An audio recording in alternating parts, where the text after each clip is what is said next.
Hello everyone, આજે હું તમારી સાથે શેર કરીશ હેલ્ધી, ટેસ્ટી અને ઇન્સ્ટન્ટ મલ્ટીગ્રેન લોટના ઢોસા. ઘરમાં ઢોસાનું ખીરું ન હોય ત્યારે પણ તરત જ બ્રેકફાસ્ટ માટે કે રાત્રે ડિનર માટે હેલ્ધી અને ટેસ્ટી ઢોસા સાથે ચટણી કેવી રીતે બનાવાય એ આપણે આજે જોશું.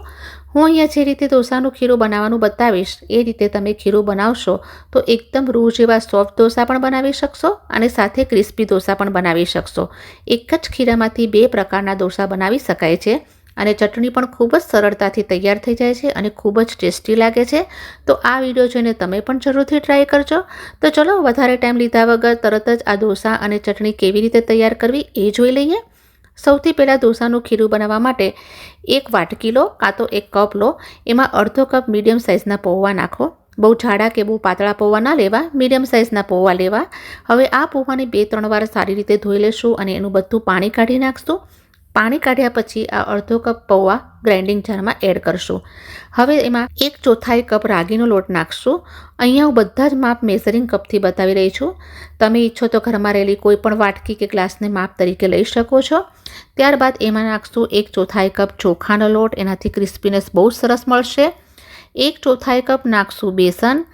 1/4 કપ અહીંયા હું લઈ રહી છું બોમ્બે રવો. ઉપમા રવો કે સૂજી પણ કહેવામાં આવે છે. એનાથી એનું ટેક્સચર બહુ સરસ મળશે.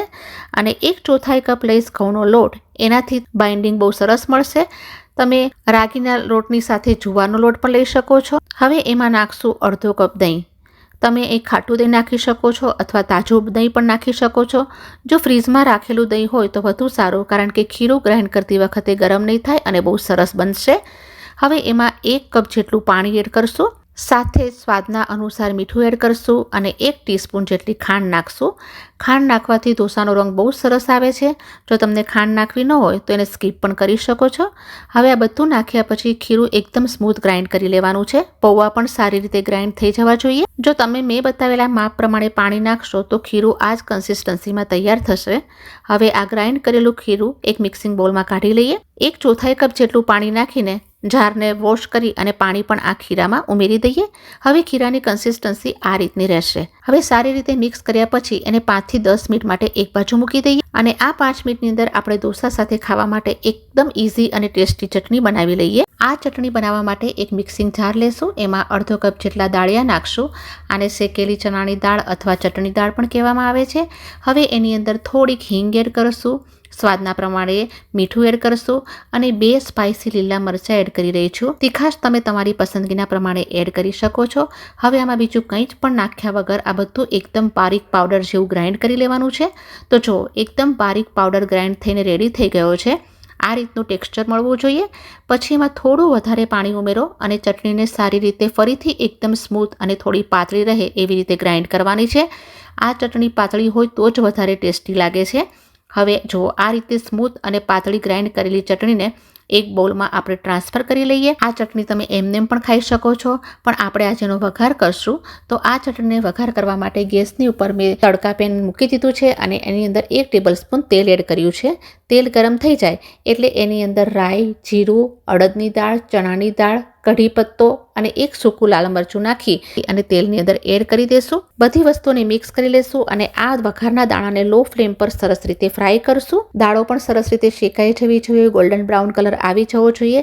તો હવે ગેસની ફ્લેમને બંધ કરી લેશું અને આ તૈયાર થયેલા વઘારને ચટણી ઉપર પોર કરી લઈએ. બધી જ વસ્તુને સારી રીતે મિક્સ કરી લઈએ.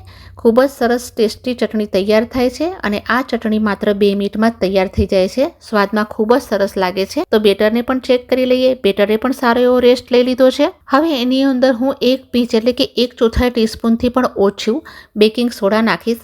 તમે એમાં ફ્લેવર વગરનો ઈનો પણ નાખી શકો છો, બેકિંગ પાવડર પણ નાખી શકો છો. જો આમાંથી કંઈ પણ ન નાખવું હોય તો બેટરને અડધો કલાક માટે પલાળીને પછી ઢોસા બનાવી શકો છો. જો તરત જ ઢોસા બનાવવાના હોય તો ઈનો અથવા બેકિંગ સોડા નાખવો.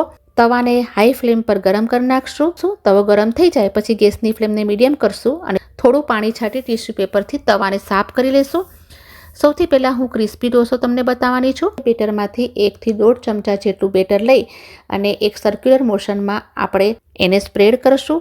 આ ઢોસો થોડોક પાતળો અને મોટો બનાવવાનો છે અને તરત જ ગેસની ફ્લેમને લો રાખી દઈશું. ઢોસો સ્પ્રેડ થઈ જાય પછી ગેસની ફ્લેમને મીડિયમ ટુ હાઈ કરશું. ડોસાની ઉપરની સરફેસ થોડી સુકાવા માંડે એટલે એના ઉપર ઘી એડ કરશું. તમને ઘીની જગ્યાએ તેલ નાખવું હોય તો તેલ પણ યુઝ કરી શકો છો. અને ઝીણી સમારેલ ડુંગળીને આ રીતે હાથેથી સ્પ્રેડ કરી દેશું અને એની સાથે ઝીણી સમારેલી કોથમીર પણ એડ કરશું. તમે ડુંગળી અને કોથમીરની સાથે ખમણેલું ગાજર, ઝીણા સમારેલા કેપ્સિકમ કે કોર્ન પણ એડ કરી શકો છો. પણ ડુંગળી અને કોથમીરનું કોમ્બિનેશન બહુ સરસ લાગે છે. હવે ડોસાને બધી બાજુએથી ફેરવતા જઈ અને એને શેકશું, કારણ કે ગેસની ફ્લેમ એક જ જગ્યા પર આવી રહે છે એટલે એને ફેરવતા જઈને શેકશું તો ડોસો એકદમ સરસ રીતે શેકાશે અને બધી બાજુથી ઇવનલી શેકાશે, સરસ બ્રાઉન અને ક્રિસ્પી પણ થશે. તો જ્યારે ડોસો બ્રાઉન કલરનો થઈ જાય ત્યારે આપણે એને પ્લેટમાં નીકાળી લેશું. પછી તમે તમારી પસંદગીના પ્રમાણે એને ફોલ્ડ કરી શકો છો. તો અહીંયા આપણો એક ક્રિસ્પી ડોસો બનીને તૈયાર થઈ ગયો છે. હવે હું તમને સોફ્ટ ડોસો કેવી રીતે બનાવો એ પણ બતાડી દઉં. તો સોફ્ટ ડોસા બનાવવા માટે ખીરું થોડું નાનું અને થોડું જાડું રહે એ રીતે સ્પ્રેડ કરો. ડોસો નાખ્યા પછી ગેસ મીડિયમ ફ્લેમ પર જ રાખો.